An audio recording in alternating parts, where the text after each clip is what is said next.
Hello everyone, जय श्री कृष्ण। भद्रा काल क्या है? रक्षाबंधन का त्यौहार भाई बहन के अटूट रिश्ते की खुशी मनाने का पर्व है, लेकिन लगभग हर साल इस त्यौहार पर भद्रा का साया पड़ता है और इसकी रौनक फीकी पड़ जाती है। पिछली बार भी रक्षाबंधन पर पूरे दिन भद्रा का साया रहा और इस वजह से रात को मनाना पड़ा था यह त्यौहार।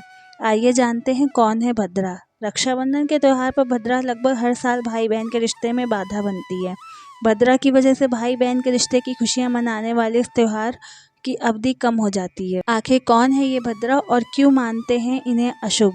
भद्रा एक अशुभ मुहूर्त है जिसके होने पर कोई भी शुभ कार्य करने के अशुभ परिणाम सामने आते हैं, इसलिए भद्रा होने पर राखी बांधना अशुभ माना जाता है। भद्रा के खत्म होने के पश्चात ही राखी बांधनी चाहिए।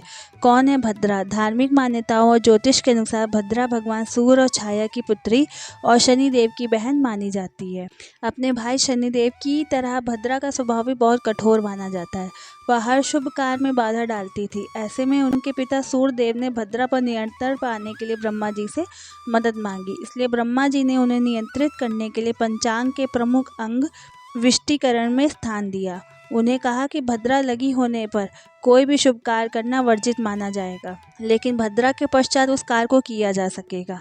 हालांकि भद्रा के वक्त तंत्र मंत्र की पूजा और कोर्ट कचहरी का कोई काम करना अशुभ नहीं माना जाता है, लेकिन भद्रा में शादी विवाह, रक्षाबंधन, होलिका दहन जैसे शुभ कार्य करने को मना होता है। भद्रा में क्यों नहीं बांधते हैं राखी? भद्रा स्वभाव से बहुत ही कठोर और उद्दंडी थी। उनकी हरकतों से तंग आकर ब्रह्मा जी ने उन्हें श्राप दिया था कि जो भी भद्रा काल में कोई शुभ कार्य करेगा उसे मुश्किलों का सामना करना पड़ेगा और उसे अशुभ परिणाम प्राप्त होंगे। यही कारण है कि भद्रा होने पर रक्षाबंधन नहीं मनाया जाता है। रावण को भद्रा में बांधी गई थी राखी। ऐसा माना जाता है रावण के समूचे कुल के नाश के पीछे भद्रा ही वजह थी। पौराणिक कथाओं में बताया गया है कि रावण की बहन शूर्पणखा ने भद्रा काल में भाई रावण को राखी बांधी थी, जो कि उसके विनाश का कारण बना। कहते हैं कि इसी के बाद से एक एक करके रावण सहित उसके पूरे कुल का नाश हो गया है। वही यह भी माना जाता है कि भद्रा के वक्त भगवान शिव तांडव करते हैं और क्रोध की अवस्था में होते हैं। ऐसे वक्त में कोई भी शुभ कार्य नहीं करना चाहिए, वरना उसके परिणाम शुभ नहीं होते हैं। इसलिए भाई को हर बुरी नज़र से बचाने के लिए और उनकी दीर्घायु के लिए भूल कर भी भद्रा में राखी ना बांधें। कैसे जानें कि कब है भद्रा? जब चंद्रमा कर्क, सिंह, कुंभ या मीन राशि में होता है तब भद्रा का वास पृथ्वी पर होता है। चंद्रमा जब मेष, वृष, मिथुन या वृश्चिक राशि में रहता है तब भद्रा का वास स्वर्गलोक में होता है। जब चंद्रमा कन्या, तुला, धनु या मकर राशि में स्थित होता है भद्रा का वास पाताल लोक में होता है। भद्रा जिस लोक में रहती है वही प्रभावी होती है, इसलिए रक्षाबंधन के वक्त चंद्रमा के कुंभ राशि में होने की वजह से भद्रा रहेगी। इसलिए भद्रा के खत्म हो जाने पर ही राखी बांधना उचित होगा। पंचांग के अनुसार इस साल भी 19 अगस्त को भद्रा के साय में रक्षाबंधन मनाया जाएगा, लेकिन रक्षाबंधन पर रवि योग समेत कई अद्भुत संयोग का निर्माण भी होने जा रहा है।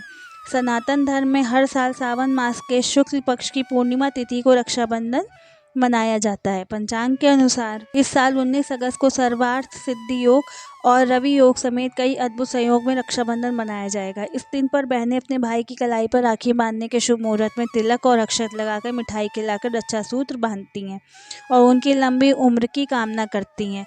वहीं भाई अपने बहन की रक्षा करने का वचन लेते हैं और बहन को उपहार देते हैं। इस साल सावन महीने की पूर्णिमा तिथि का आरंभ प्रातःकाल 3:44 पर होगा और देर रात 11:55 पर समाप्त होगा। इसलिए उदया तिथि के अनुसार इस साल 19 अगस्त को रक्षाबंधन मनाया जाएगा। इस साल भद्रा काल में रक्षाबंधन की शुरुआत होगी। सुबह 5:53 पर भद्रा काल शुरू होगा और दोपहर 1:32 पर समाप्त होगा। रक्षाबंधन पर सर्वार्थ सिद्धि योग, रवि योग और धनिष्ठा नक्षत्र समेत कई शुभ संयोग का निर्माण होगा।